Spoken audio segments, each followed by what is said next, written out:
di sebuah desa kecil bernama Kembang Jati, terdapat sebuah rumah kosong yang dulunya penuh kenangan, namun kini hanya menjadi saksi bisu waktu yang berlalu.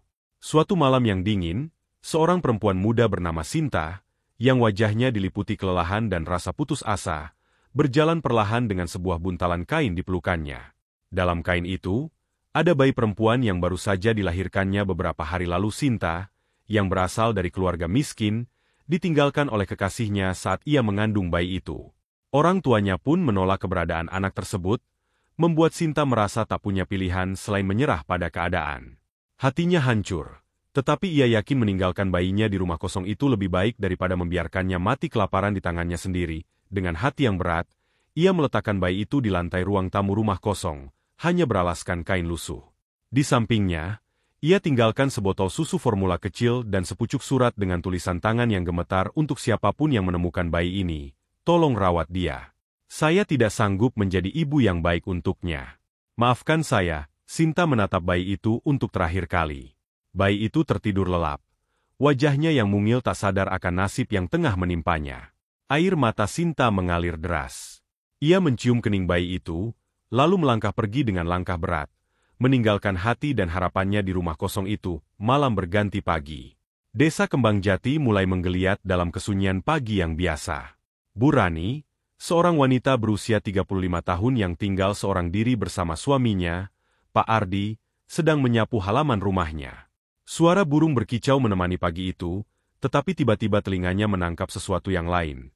Suara tangisan bayi. Awalnya, Bu Rani mengira itu hanyalah halusinasinya, tetapi suara itu terus terdengar, lirih dan menyayat hati.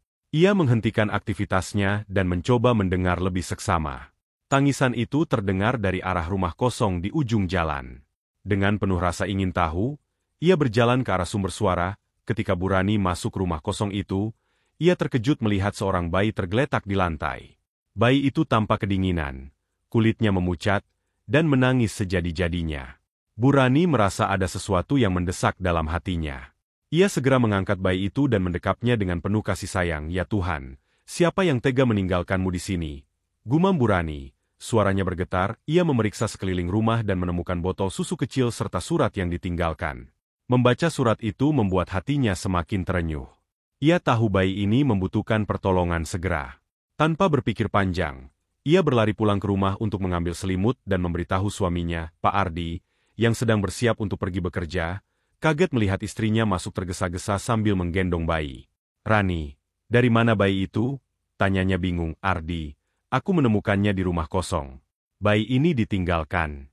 Dia kedinginan dan butuh pertolongan. Jawab Bu Rani. Matanya mulai berkaca-kaca. Mereka berdua segera membawa bayi itu ke klinik kesehatan terdekat. Sesampainya di sana, dokter mengatakan bahwa bayi itu mengalami dehidrasi dan kekurangan nutrisi, tetapi kondisinya masih bisa diselamatkan. Selama beberapa hari berikutnya, Bu Rani terus menemani bayi itu di rumah sakit, memberikan semua perhatian dan kasih sayang yang ia miliki. Namun, takdir kembali menguji. Ketika Bu Rani pulang ke rumah sebentar untuk membeli perlengkapan bayi, ia kembali ke rumah sakit dengan hati yang penuh harapan, hanya untuk menemukan bahwa bayi itu telah dipindahkan ke panti asuhan oleh pihak berwenang. Karena tidak ada wali yang sah, Bu Rani merasa hancur. Tetapi dalam hatinya, ia tahu bahwa bayi ini sudah menjadi bagian dari hidupnya.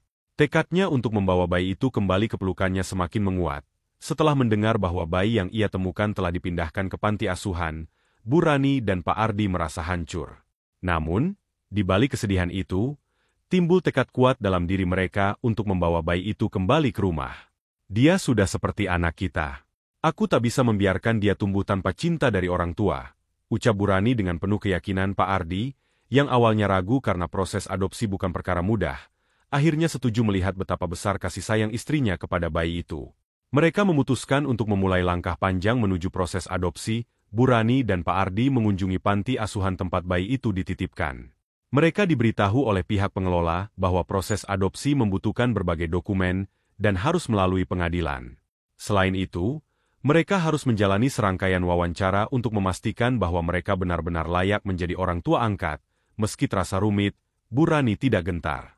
Hari-hari mereka diisi dengan mengurus dokumen seperti surat keterangan dari desa, bukti penghasilan, dan surat keterangan sehat.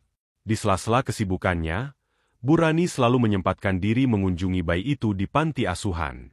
Setiap kali melihat bayi itu tersenyum atau menggenggam jarinya, semangatnya kembali menguat, namun, proses tersebut tidak selalu berjalan mulus. Suatu hari, pihak pengelola panti menyampaikan bahwa ada keluarga lain yang juga berminat mengadopsi bayi tersebut. Hal ini membuat Bu Rani dan Pak Ardi khawatir. Bagaimana jika mereka lebih layak daripada kita?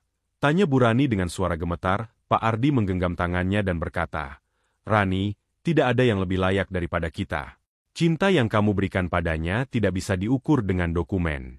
Kita akan terus berjuang. Ketika hari wawancara tiba, Bu Rani dan Pak Ardi berhadapan dengan petugas sosial yang mengajukan banyak pertanyaan, mulai dari kondisi ekonomi hingga alasan mereka ingin mengadopsi bayi tersebut.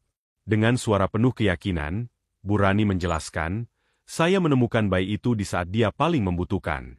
Dari detik pertama saya melihatnya, hati saya tahu bahwa dia adalah anak saya. Kami mungkin bukan orang yang kaya, tetapi kami akan memberikan seluruh cinta dan perhatian kami untuk membesarkannya. Petugas sosial tergerak oleh ketulusan Bu Rani. Namun, mereka tetap harus menunggu keputusan pengadilan. Hari-hari menunggu keputusan pengadilan terasa begitu lama. Bu Rani sering terjaga di malam hari, memikirkan nasib bayi itu. Ia terus berdoa agar diberikan kesempatan menjadi ibu bagi anak yang telah ia cintai seperti darah dagingnya sendiri. Akhirnya, keputusan pengadilan keluar. Bu Rani dan Pak Ardi resmi menjadi orang tua angkat dari bayi yang mereka beri nama Cahaya. Air mata kebahagiaan mengalir ketika mereka menjemput Cahaya dari panti asuhan. Bu Rani memeluk Cahaya erat-erat dan berbisik, "Kamu adalah cahaya hidup kami. Mulai sekarang, kamu tidak akan pernah merasa sendiri lagi." Kehidupan baru mereka sebagai keluarga dimulai dengan penuh sukacita. Meski tidak mudah, Bu Rani dan Pak Ardi belajar menjadi orang tua. Mereka bangun tengah malam untuk mengganti popok, menenangkan Cahaya saat menangis, dan menyanyikan lagu pengantar tidur. Tetangga sekitar, yang awalnya meragukan keputusan Bu Rani, akhirnya ikut bahagia melihat betapa besar cinta yang ia berikan untuk Cahaya. Bahkan, mereka sering membantu Bu Rani merawat Cahaya, seperti memberikan pakaian bayi atau membantu menjaga Cahaya saat Bu Rani sedang sibuk. Setiap senyuman dan tawa Cahaya menjadi hadiah terbesar bagi Bu Rani dan Pak Ardi. Perjuangan panjang mereka untuk mengadopsi Cahaya terbayar dengan kebahagiaan yang tak ternilai. Kini, mereka bertekad untuk memberikan Cahaya kehidupan yang layak dan penuh cinta, memastikan bahwa ia tumbuh menjadi seseorang yang kuat dan penuh kasih. Setelah resmi menjadi orang tua angkat, Bu Rani dan Pak Ardi menjalani hari-hari penuh kebahagiaan bersama Cahaya. Meskipun hidup mereka sederhana, rumah kecil mereka dipenuhi kehangatan dan tawa. Setiap hari adalah pengalaman baru bagi mereka, terutama bagi Bu Rani yang akhirnya bisa mewujudkan impiannya menjadi seorang ibu. Cahaya tumbuh menjadi anak yang ceria dan cerdas. Ketika usianya menginjak 2 tahun, ia mulai menunjukkan rasa ingin tahunya yang besar. Setiap pagi, ia mengikuti Bu Rani ke dapur, memerhatikan ibunya memasak sambil mengoceh dengan suara yang lucu. Bu Rani sering mengajarinya nama-nama bahan makanan, dan Cahaya dengan semangat mengulangi setiap kata meskipun kadang keliru. Pak Ardi juga sangat terlibat dalam membesarkan Cahaya. Setiap sore, ia mengajaknya bermain di halaman rumah. Ia membuatkan ayunan sederhana dari ban bekas, tempat Cahaya tertawa riang setiap kali didorong lebih tinggi. "Lihat, ayah, aku terbang," serunya sambil melambaikan tangan ke langit. Namun, ada momen-momen sulit yang harus dihadapi. Ketika Cahaya mulai masuk taman kanak-kanak, beberapa anak bertanya kenapa ia tidak mirip dengan orang tuanya. Cahaya, yang masih terlalu kecil untuk memahami situasi, sering pulang dengan wajah murung. "Ibu, kenapa aku tidak seperti teman-temanku? Mereka bilang aku bukan anak ibu," tanya Cahaya suatu hari. Bu Rani memeluknya erat dan berkata, "Cahaya, kamu mungkin lahir dari orang lain, tapi kamu tumbuh di hati ibu. Cinta ibu untukmu tidak ada bedanya dengan cinta seorang ibu kandung." Jawaban itu membuat Cahaya merasa tenang, dan ia mulai belajar memahami bahwa keluarga adalah tentang cinta, bukan hanya darah. Saat Cahaya menginjak usia remaja, ia semakin mandiri dan bertanggung jawab. Ia sering membantu Bu Rani di rumah, mulai dari mencuci piring hingga menyapu halaman. Di sekolah, Cahaya dikenal sebagai anak yang pintar dan penuh semangat. Guru-gurunya sering memuji kecerdasannya, terutama dalam bidang seni dan sastra. Bu Rani selalu mendukung minat Cahaya. Ia menyisihkan sebagian penghasilannya untuk membeli buku dan perlengkapan menggambar. Cahaya sering duduk di sudut rumah, menggambar pemandangan desa atau menulis cerita pendek tentang kehidupan di sekitar. Aku ingin membuat ibu dan ayah bangga, katanya suatu malam sambil menyerahkan sebuah gambar bunga matahari yang ia buat khusus untuk Burani. Namun, masa remaja Cahaya juga penuh tantangan. Ada saat-saat ketika ia merasa kesal atau memberontak, terutama ketika ia mendengar teman-temannya bercerita tentang keluarga kandung mereka. Meski begitu, cinta dan kesabaran Burani serta Pak Ardi selalu membuat Cahaya merasa diterima dan dicintai. Cahaya berhasil menyelesaikan sekolah menengah atas dengan prestasi gemilang dan mendapatkan beasiswa untuk melanjutkan kuliah di kota besar. Meski harus tinggal jauh dari rumah, Cahaya tetap menjaga hubungan erat dengan Burani dan Pak Ardi. Setiap akhir pekan, ia pulang untuk menghabiskan waktu bersama mereka, sering membawa cerita tentang perkuliahan dan teman-temannya. Ketika Cahaya lulus kuliah dengan predikat terbaik dalam bidang pendidikan, Burani dan Pak Ardi merasa sangat bangga. Mereka tidak pernah membayangkan bahwa anak yang mereka temukan di rumah kosong itu akan tumbuh menjadi wanita muda yang begitu berbakat dan berprestasi. Semua ini karena cinta ibu dan ayah, kata Cahaya dalam pidato kelulusannya. Ia mendedikasikan pencapaiannya untuk kedua orang tuanya, yang telah berjuang keras membesarkannya dengan penuh cinta. Setelah lulus, Cahaya memutuskan untuk kembali ke desa dan menjadi guru. Ia ingin memberikan pendidikan terbaik kepada anak-anak di desa Kembang Jati, tempat ia dibesarkan. Burani dan Pak Ardi sangat bangga melihat Cahaya menjadi seseorang yang penuh kasih dan peduli pada orang lain. Hari-hari mereka kini diisi dengan kebahagiaan sederhana. Cahaya sering membantu Burani di dapur, membuat kue untuk dijual di pasar. Di waktu senggang, ia dan Pak Ardi berbicara tentang rencana masa depan, termasuk impiannya untuk membangun sekolah kecil di desa. Kamu benar-benar cahaya dalam hidup kami, kata Burani suatu malam. Cahaya hanya tersenyum, memeluk ibu angkatnya erat-erat. Kehidupan mereka berjalan damai, hingga suatu hari, masa lalu yang tak terduga datang mengetuk pintu mereka. Setelah 20 tahun berlalu, Sinta kembali ke desa Kembang Jati, tempat ia meninggalkan bayi yang pernah ia lahirkan. Wajahnya kini penuh dengan guratan penyesalan, dan matanya tak henti menatap rumah kosong tempat segalanya bermula. Setiap langkah yang ia ambil terasa berat, dihantui oleh bayangan masa lalu yang terus menghantuinya. Sinta memasuki rumah kosong itu, yang masih dalam kondisi hampir sama seperti saat ia tinggalkan 2 dekade lalu. Ia berdiri di sudut ruangan tempat ia pernah meletakkan bayi itu, lalu jatuh berlutut sambil menangis. Maafkan ibu, maafkan aku, gumamnya berulang-ulang. Tangisnya memecah kesunyian di luar rumah. Burani yang sedang dalam perjalanan pulang dari pasar, kebetulan melihat pintu rumah kosong itu terbuka. Merasa curiga, ia mendekati rumah itu dan mendengar suara tangisan.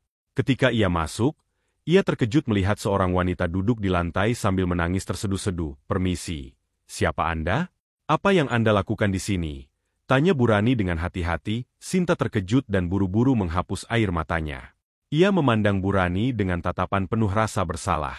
Saya sedang mencari sesuatu yang pernah saya tinggalkan di sini. Jawabnya terbata-bata. Burani memperhatikan lebih dekat, dan tiba-tiba sesuatu dalam dirinya merasa mengenali sosok itu. Dengan hati-hati, ia bertanya, apakah Anda ibu dari bayi yang dulu saya temukan di sini? Sinta terdiam sejenak sebelum mengangguk. Air matanya kembali mengalir. Ya, saya ibu kandungnya. Saya meninggalkannya di sini karena saya merasa tidak mampu merawatnya. Tapi saya selalu menyesalinya. Saya tidak pernah berhenti berpikir tentang dia. Apakah dia hidup? Apakah dia bahagia? Burani merasa dadanya sesak. Emosinya campur aduk antara marah, kasihan, dan bingung. Ia menarik napas dalam-dalam sebelum menjawab. Bayi yang Anda tinggalkan hidup.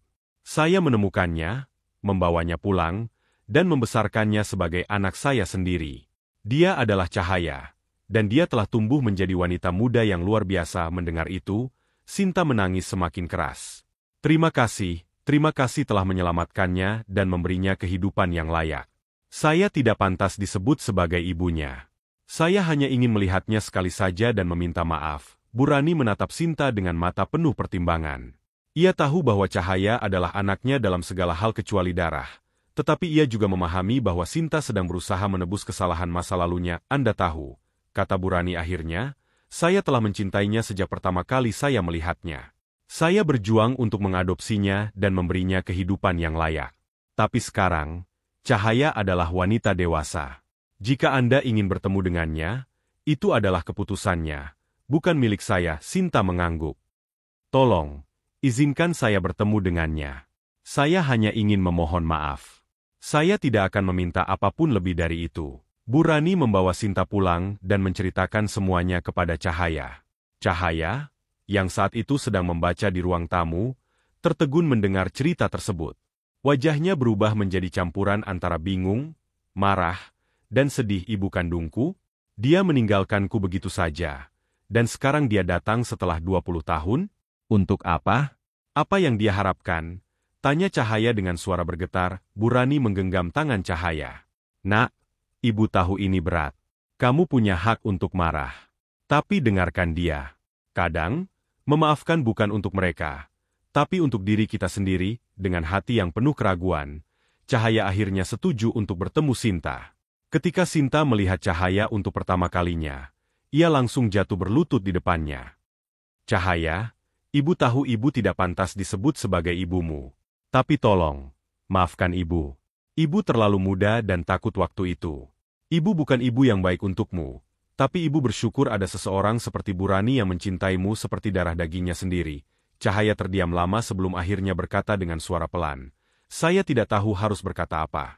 Saya tidak pernah membayangkan bertemu Anda. Saya tidak bisa langsung memaafkan Anda, tapi saya juga tidak bisa membenci Anda. Yang saya tahu, Ibu Rani adalah ibu saya, dalam segala hal. Sinta menangis terseduh-seduh, merasa bahwa meskipun ia tidak diterima sepenuhnya, setidaknya ia telah diberi kesempatan untuk meminta maaf. Setelah pertemuan yang penuh emosi, Sinta meninggalkan desa Kembang Jati dengan hati yang masih berat, namun sedikit lebih lega. Meskipun Cahaya belum sepenuhnya menerimanya, ia merasa telah melakukan langkah penting untuk menebus kesalahannya. Sinta memutuskan untuk memulai hidup baru di kota, bekerja sebagai perawat di sebuah panti jompo. Ia bertekad mengabdikan sisa hidupnya untuk membantu orang lain, sebagai bentuk penebusan atas dosanya kepada Cahaya. Meski sulit, Cahaya perlahan mulai memaafkan Sinta dalam hatinya. Ia memahami bahwa orang bisa membuat kesalahan besar di masa lalu, tetapi itu tidak berarti mereka tidak bisa berubah. Dengan dorongan dari Bu Rani, Cahaya menulis surat kepada Sinta, mengatakan bahwa meskipun ia belum siap untuk menjalin hubungan dekat, ia menghargai upaya Sinta untuk meminta maaf dan berharap yang terbaik untuk hidupnya. Surat itu menjadi jembatan kecil antara mereka. Sinta membalas dengan ucapan terima kasih yang tulus, berjanji untuk tidak memaksakan kehendak dan membiarkan Cahaya hidup dengan damai. Pada suatu sore yang tenang, Sinta kembali ke desa Kembang Jati untuk mengunjungi sekolah yang didirikan Cahaya. Ia berdiri di kejauhan, memperhatikan Cahaya yang sedang mengajar dengan penuh semangat. Air matanya mengalir, bukan karena sedih, tetapi karena bangga. Tanpa diketahui Cahaya, Sinta menyumbangkan sejumlah uang untuk pengembangan sekolah tersebut, dengan pesan anonim, untuk Cahaya, yang telah menjadi terang bagi banyak orang. Semoga kamu terus bersinar. Beberapa bulan kemudian, Bu Rani jatuh sakit karena usia yang semakin tua. Cahaya merawatnya dengan penuh kasih, membalas semua cinta yang pernah ia terima.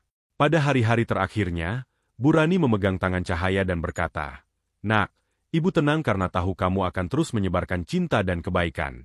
Kamu adalah cahaya dalam hidup ibu, dan kini, kamu menjadi cahaya untuk dunia." Ketika Bu Rani berpulang, Cahaya merasa kehilangan yang mendalam, tetapi ia tahu bahwa ibunya telah meninggalkan warisan cinta yang tak tergantikan. Ia bertekad untuk melanjutkan hidup dengan semangat dan cinta yang diajarkan Bu Rani. Cahaya tumbuh menjadi sosok yang penuh kasih dan inspirasi, seorang guru yang dicintai oleh murid-muridnya dan seorang pemimpin di komunitasnya. Ia belajar bahwa keluarga tidak selalu tentang hubungan darah, tetapi tentang siapa yang hadir dengan cinta dan pengorbanan. Meski takdir mempertemukan dan memisahkan banyak hati, cinta sejati selalu meninggalkan jejak yang tak akan pernah hilang.